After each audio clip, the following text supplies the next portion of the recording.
Bonjour à toutes et à tous, je suis ravi de vous retrouver pour un nouveau numéro du Rendez-vous de l'info. Déguster vin et boissons pétillantes sous hypnose, c'est le concept proposé par une chef d'entreprise à Épernay. Nous avons pu la rencontrer, interview à retrouver dans quelques minutes.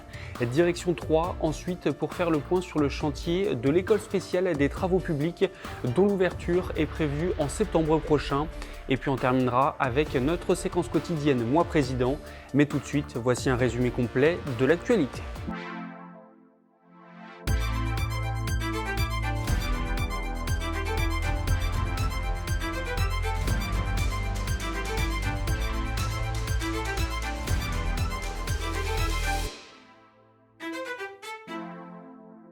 Un homme a été interpellé et placé en garde à vue lundi dans le cadre de l'enquête sur la mort d'un piéton le jour même à Noyer-Pont-Maugis dans les Ardennes. Au moment où nous enregistrons ce journal, des analyses sont toujours en cours pour déterminer s'il est bien impliqué et s'il conduisait sous l'emprise de l'alcool. La victime, Anthony Rogissard, âgé de 26 ans, résidait à Haraucourt. À partir de lundi, la RN2 va être coupée à la circulation à hauteur de Laon. Jusqu'au 29 avril, les automobilistes et autres chauffeurs de poids lourds vont devoir transiter par Laon intramuros. Une déviation va être mise en place. La piste cyclable de la rue Voltaire sera par ailleurs fermée durant la totalité des travaux.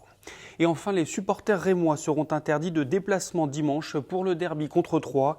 Une décision communiquée par le club et prise par la préfecture auboise. Au match aller, les joueurs d'Oscar Garcia s'étaient inclinés 2-1. Coup d'envoi de la rencontre, 15h.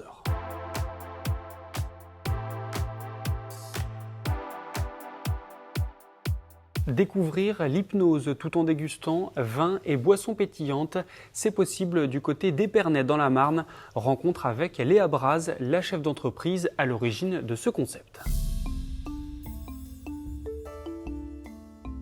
Le vin, le champagne est quelque chose auquel on a accès assez facilement ici. Toutefois, en fait, la dégustation reste une activité quand même plutôt reliée aux amateurs, à ceux qui connaissent. Il faut connaître le terroir, le cépage, comment a évolué le vin, le champagne. Et je trouvais ça dommage de pouvoir se limiter finalement à l'aspect technique, alors qu'on peut chercher beaucoup plus finalement dans une dégustation. En l'occurrence, l'idée est de pouvoir proposer une expérience complète avec l'hypnose en recherchant plutôt une approche beaucoup plus personnelle avec une recherche et une approche sur les souvenirs, sur le cheminement intérieur. J'ai d'ailleurs eu l'expérience de proposer une dégustation sous hypnose de l'eau.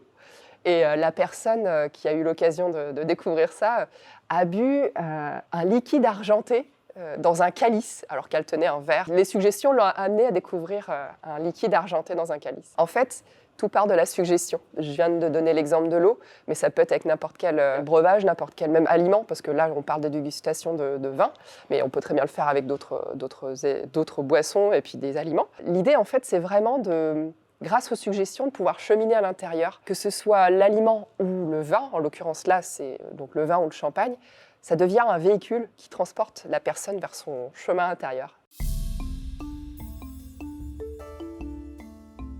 Ça peut être tout le monde, des jeunes aux moins jeunes, dès lors qu'ils sont intéressés pour vivre une expérience unique. À l'occasion d'un partenariat avec une agence événementielle spécialisée dans l'œnologie, j'ai l'occasion d'animer une dégustation de vin sous hypnose en anglais auprès d'un public américain. Dans la dégustation, je vous propose effectivement un moment de partage en 2 temps. Le premier étant un moment de partage avec soi-même. Donc je propose une feuille où je laisse la personne vraiment exposer ce qu'elle a vécu. Et dans un second temps, je propose en fait au groupe d'échanger parce que ça permet aussi parfois de se rappeler d'éléments vécus. J'ai le souvenir d'une personne qui est partie en Écosse avec du champagne, l'autre qui a vécu un nouveau Noël. J'ai eu aussi l'opportunité de voir quelqu'un découvrir un piano dans son verre lors d'une dégustation. Donc en fait, tout est possible. C'est vraiment... d'ailleurs, le moment de partage, je trouve que c'est plutôt extraordinaire. Puis moi, ça me conforte dans l'idée que c'est vraiment une expérience à offrir aux gens. À Troyes, le chantier de l'école spéciale des travaux publics devrait s'achever fin avril pour une ouverture de l'établissement en septembre. Mais dans le secteur, ça n'est pas le seul projet d'envergure. Regardez.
C'est la fin de cette édition. Juste avant de se quitter, je vous propose d'écouter Émilie qui nous dévoile quelle serait la première mesure qu'elle prendrait si elle était élue présidente de la République. De mon côté, je vous retrouve ce mercredi à partir de 18h pour un nouveau numéro du Rendez-vous de l'Info. Moi, présidente, je voudrais le retour du pouvoir d'achat. Les gens vivent mieux de leur salaire, qu'ils puissent profiter et moins terminer dans le rouge à la fin de chaque mois. De manière générale, je me dis que les classes moyennes ont des difficultés, donc les gens qui ont des petits salaires, ça doit être vraiment difficile et compliqué, même en travaillant, de vivre correctement.